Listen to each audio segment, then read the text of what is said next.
Kailangan ko ng personal na paliwanag, explanation kung ano ba talaga ang mga nangyari magmula nung Mindoro hanggang ngayon. Good morning mga ka-good vibes! Naku, umuulan po dito ngayon sa Cebu.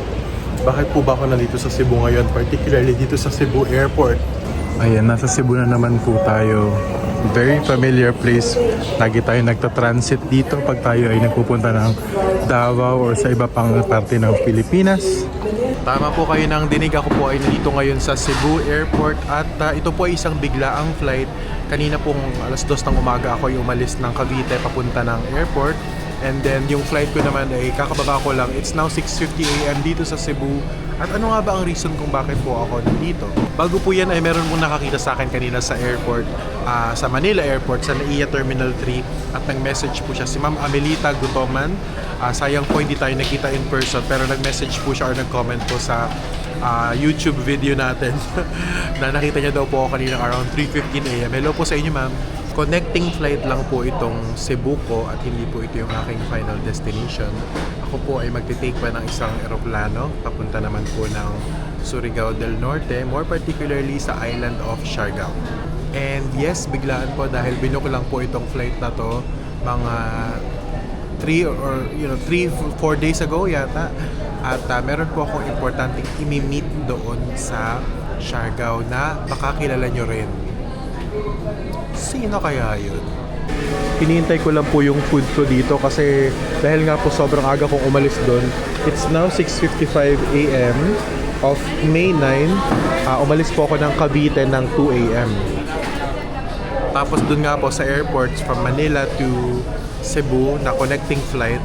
Wala po kasing direct flight sa Manila papunta ng Siargao Island. Kaya po naman kailangan ko pang dumaan ng Cebu. At nakikita nyo po yun sa mga previous video ko na lagi po ako nagko-connecting flight pag papunta ng Davao dahil mas mura po yung option na merong connecting flight. Ngayon gutom ako dahil nga sobrang aga at puyat. Nakatulog ako sa eroplano at naramdaman ko na lang nung lumapag na yung eroplano sa Cebu. Good marinara, sir. Thank you, ma'am. Enjoy po. Ito ang breakfast natin dahil ako po ay gutom na. Alam niyo po ako ay isang linggo nang nag-workout, nag-gym at saka nagda-diet. Kaya very limited po yung mga kinakain ko talaga. Nag-lose na ako ng 3 kilos agad magmula last weekend. So very good progress yun. Pero binigyan ako ng coach ko ng isang araw ng cheat day or pwede akong kumain ng isang favorite food ko na pasta once every week. At ngayon na nga po yun dahil dito tayo sa airport. Kain po tayo. Papunta na rin po ng Siargao yung ating imi-meet. No, doon na kami magkikita sa Siargao at itong tao ito ay marami kaming dapat pagkwentuhan. Sa Mindoro pa kami huling nagkita. So ang daming naganap. Sobrang dami pong naganap between nung nasa Mindoro kami hanggang ngayon na kailangan namin ng paliwanag.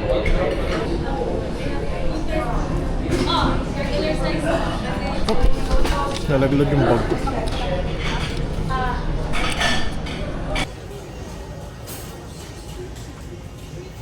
Ayan, tapos na po akong kumain. Punta po tayo sa boarding gate.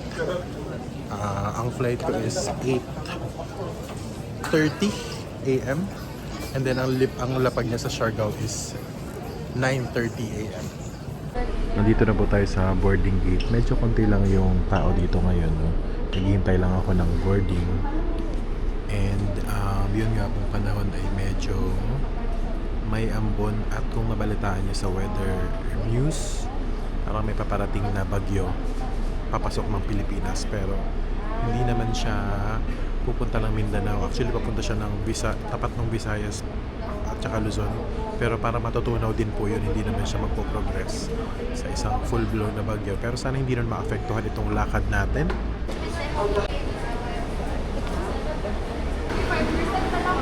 Boarding na tayo. Then, I check na po, sir. I check. Yes. Okay, forward.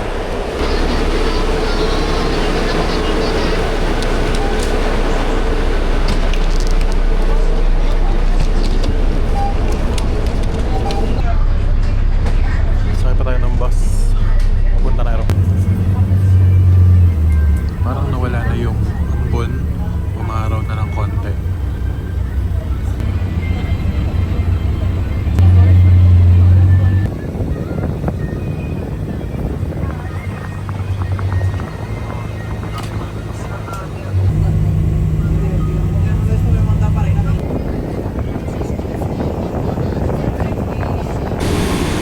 maliliit lang talaga ang aeroplano na lumilipad pa Siargao, kaya nga may connecting flight kasi masyadong hindi pwede sa malalaking aeroplano.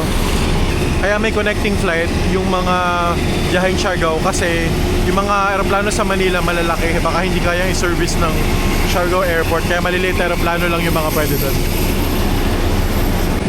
Ito yung Cebu Pac, tapos yung PAL yun din, oh. Maliit lang din siya, propeller plane lang. Tapos hindi ganun karami yung pasaherong sakay niya. Buti na wala yung yung ulan kanina. Kala ko dire-diretso na dahil nga po may bagyong parating eh. Pero balita ko naman hindi siya magtutuloy as bagyo. Baka malusaw din daw, pero sana mawala siya para mas makapag-enjoy sa Siargao.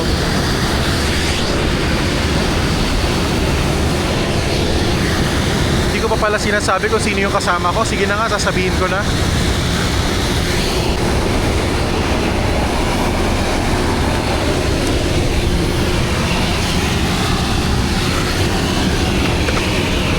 Ito yung loob ng small plane. Tig-dalawang upuan lang magkatabi sa left and right. Dito tayo.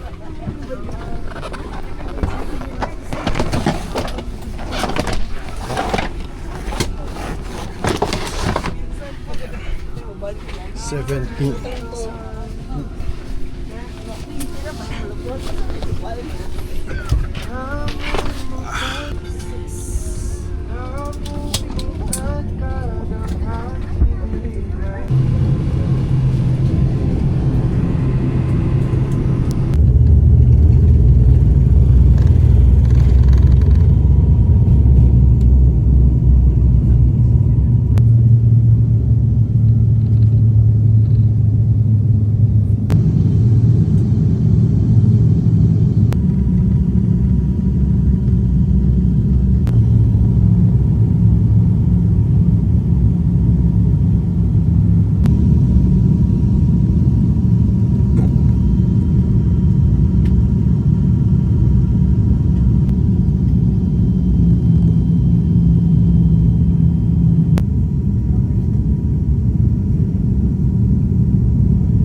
Passenger door is now open. You may now deplane. Once again, thank you everyone for flying with Subgo. Welcome to Siargao. Happy weekend, everyone. Ay, ang smooth ng biyahe. Pero nakatulog lang ako. Parang yung Manila to Cebu leg flight. Tulog ako buong flight.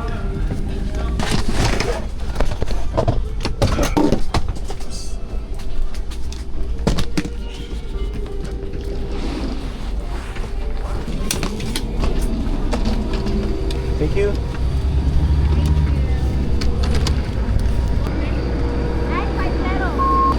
This is my third time here in Siargao. The first two times na mapunta ako dito was during the pandemic, 2021 and 2023. And now we're back.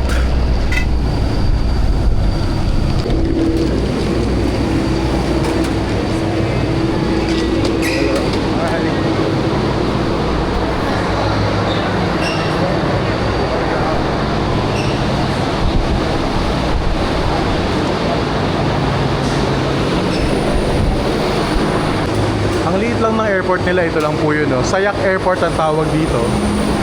Eh, nandito na, nauna na yung kasama ko. Hanapin natin siya, nandito siya nakaupo sa labas. Ito lang siya, very provincial, alam mo yun, hindi nga siya even regional airport. Maliit lang talaga siya. At ang weather ay medyo maambon, maulan. Kanina maaraw na eh. Pero ngayon umulan ulit. Hanapin natin siya.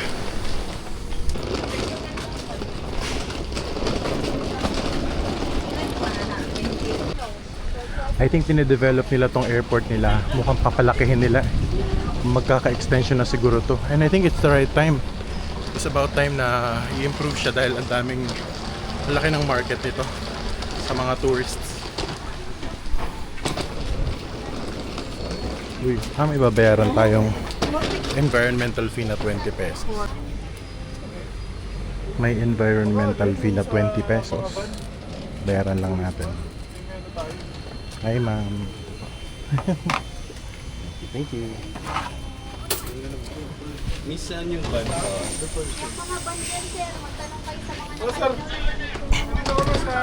Ang problema ko ay umuulan. May dala kasi akong laptop. Dito yung laptop sa bag ko. Pero ito na yung kasama natin. Bravo! Ayan. Hello. Walang ka plano-plano. Kamusta na? Hmm? Kilala niyo po ba to mga kaibigan? Sabi ko sa inyo, kilala niyo yung kasama natin. Kamusta naman ang walang kaplano-plano? Uy! Diyan ba? So dito daw kami, sa front daw kaming dalawa. Front tayo. Kung kasya kami. Kasya ba kami? Sa front tayong dalawa. Sa front na sila? Hindi kami kasya. Dalawa kayo sa front. Kasya? Kasya kaya? Pili ko lang na kayo. O sige. Sa gilid. Sa gitna daw yung mali. Sorry ka. Okay ka lang dyan. Paluwag naman eh. Usod pa ako.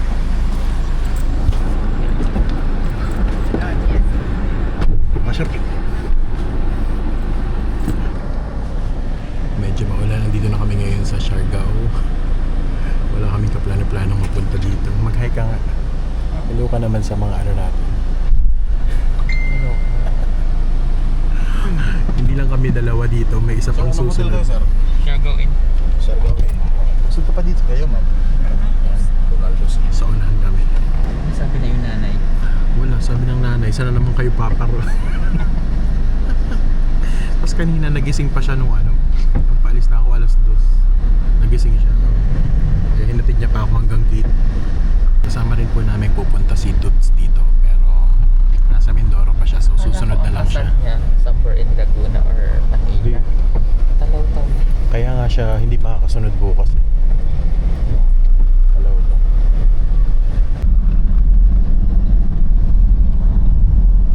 Siguro nasa 45 minutes yung biyahe natin. Papunta ng General Luna.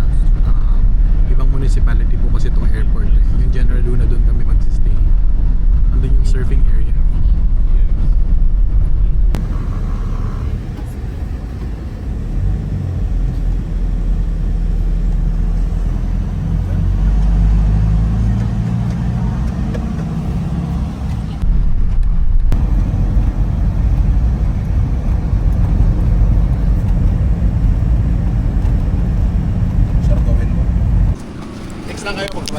Sige po.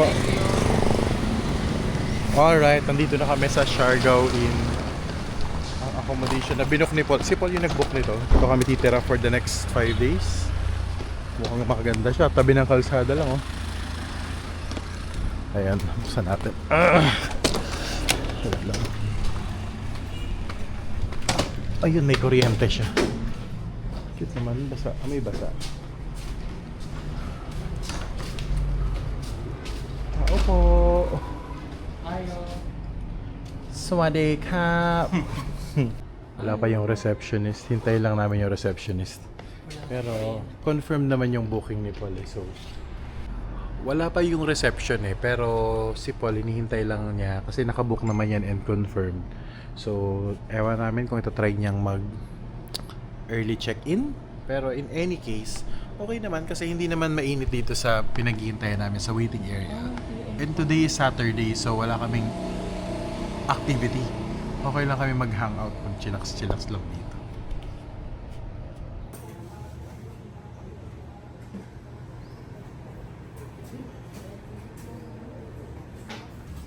Ito yung environment dito sa... Uy! Oh my! So, ang ganda pala ng likod niya. May dagat. Yan na po yun. Tapos ito yung aming accommodation for the next 5 days, including today.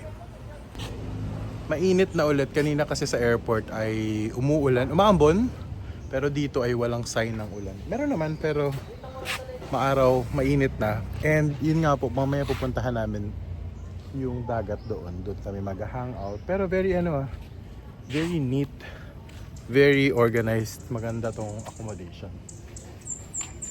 Very professional. Apo! Ang tiyan! Ang tsupol! Nag-shoes ka pala? Hindi ako nag-shoes na. Yan, nagpagpag na ang shoes. Oo, so, uso yan sa Siargao po. Actually, kultura po dito sa Siargao yung magtatanggal ka ng sapin sa paa pagpapasok ka sa mga private establishments.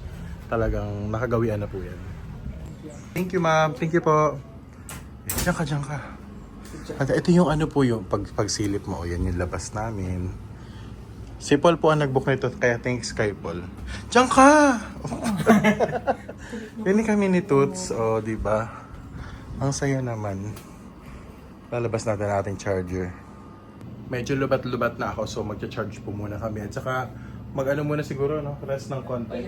Nag-rent tayo ng motor, no? Oo. Pero hindi ko kasundo itong tubig mo. Yan, oo nga. Bili din tayo tubig sa labas. Hindi ako makapasok. Nakulong kami. Hindi mo mabubuksan. Hindi siya makalabas. Hala, pugong biyahero. Nakulong sa shack. Ayun. Sorry. Nakalimutan ko kasi yung susi po kanina. Nawala sa isip ko na nasa resort nga pala kami. So, yan. Ganon. Dapat mabubuksan siya from the inside Loko yan Tapos isang keycard yung binigay. Dalawa naman. Mamamatay na. Sorry. Kaya mami. Thank you. Ayan, nagsisettle na po kami dito sa... Ayan si Paul. Dito sa aming accommodation na binok ni Paul. Again, nandito po kami ngayon sa Siargao Island sa Surigao del Norte. Sa Mindanao po ito. And para po dun sa mga nagsabi na kina Madam Yula daw po kami or nasa Manila daw po kami sa Dumaguete or sa Cebu. Unfortunately, hindi po kami makapunta dun sa ngayon. Si Toots po ay susunod po dito sa Siargao on Monday, very early in the morning para makasama na po namin. And ito po talaga ay binuko lang nitong mga nakaraang araw lang biglaan nga din po itong aming bakasyon naming mga magkakaibigan, no? At para lang mag-unwind ba, since nung Mindoro trip namin, naging busy po kasi lahat, pati kami ni Toots, lalo na sa Mindoro siya, ako naman sa Cavite, nag-work po ako. And so obviously si Paul sa vlog niya sa Davao at saka sa iba pang party ng Mindanao. Kaya ngayon talagang kailangan ng rest ng lahat. Kung si Madam ay nasa Dumaguete at kung si Aiza ay nandun din, kung sina Peter Paul, yan, lahat sina Ralph po ay nagpapahinga sa Davao, lahat po ng ibang members sa Davao, pati sina Mike na nasa Davao, nagpapahinga po yan, sina Junjun lahat. Kami naman po ay nagpapasya lang na mapunta dito saglit. Kasi ang Siargao Island po ay isang tourist island siya, no? So, abangan nyo po yung mga susunod ko pang-upload. Naming upload ni Paul. Lalo na pag nandito na po si Toots para po mai-showcase pa namin sa inyo kung ano ang mga makikita dito sa Siargao. Yan lamang po muna. Maraming salamat po sa inyong pagsubaybay. At hanggang sa next video, good vibes lamang po dito sa JR TV. Maraming salamat. Bye! Bye-bye daw. Bye.